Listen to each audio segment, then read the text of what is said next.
To my YouTube channel. In this video, I am gonna discuss what is determinant, sum of determinants, product of determinants, derivative of determinant, and integration of determinant with properties of determinant. So let's start the video. Determinant is written like this, and you can see determinant of order 1 is equal to this, and determinant of order 2 is equal to this, and which will be equal to a11 a22 minus a12 a21. These are initial conditions of determinant. Minor of aij is equal to mij, which will be equal to determinant of n minus 1 order obtained by leaving ith row and jth column. Cofactor of any element aij will be equal to capital A ij, which will be equal to minus 1 raised to the power I plus j into mij, where we know that mij is minor of aij. The value of determinant can be evaluated along any row or column, and it is equal to sum of the product of elements in a row or column and its corresponding cofactor. Determinant is equal to summation over I from 1 to n aij into aij for any of order n is also equal to summation over I from 1 to n aij into aij for any j with initial conditions. Determinant of order 1 will be equal to this, and determinant of order 2 will be equal to this, and it will be equal to AD minus BC. Properties of determinant. So, for the first property says, if we add any times of any row or column to any other row or column of a determinant, then its value remains unchanged. So these are two operations.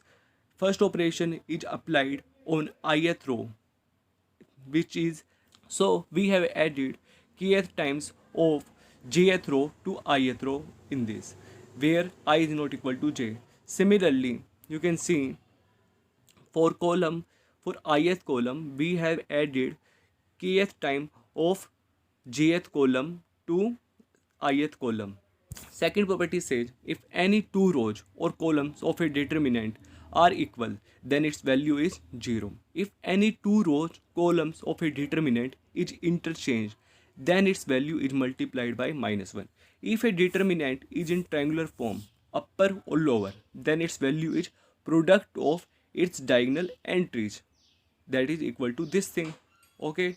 Fifth property says, if we expand a determinant, then we get sum of the product of terms which are such that every row and every column is present exactly once in the product term. Now the sixth property says, if any one row or column of a determinant is multiplied by k, then the value of determinant is also multiplied by k. We know determinant of nth order is equal to summation over I from 1 to n aij into aij, and determinant of above matrix will be equal to summation over j from 1 to n k into aij into aij. That will be equal to k into determinant of order n. Here aij is the cofactor of ijth element. Now the seventh property says, if we take sum of the product of elements in any row or column and cofactor of any other row or column, then its value is 0. For row, summation over j from 1 to n aij into akj will be equal to determinant of order n if I is equal to k, and it will be equal to 0 if I is not equal to k.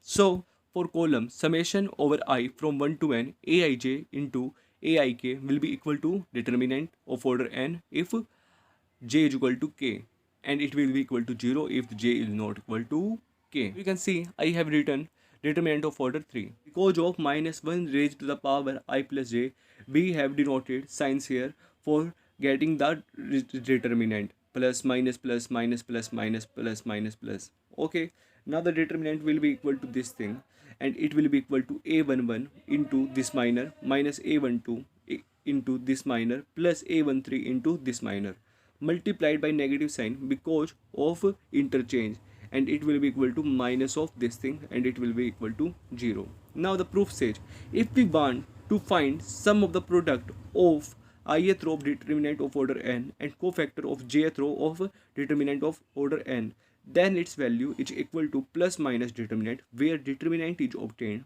from determinant of order n by replacing its jth row by ith row of determinant of order n. I is not equal to j, and then expand it along ith row, and hence the value of determinant is equal to 0 because of two same rows. Okay. Now see sum of the two determinants. Two determinants are always summable, whatever be their order, because they are number. But if two determinants are of the same order, and except possibly one row or column, remaining rows columns are identical or same, then their sum is a single determinant whose all the rows or columns are same as identical rows or columns of the given determinant, and remaining rows or columns is obtained by adding possibly distinct row or column of the given determinant.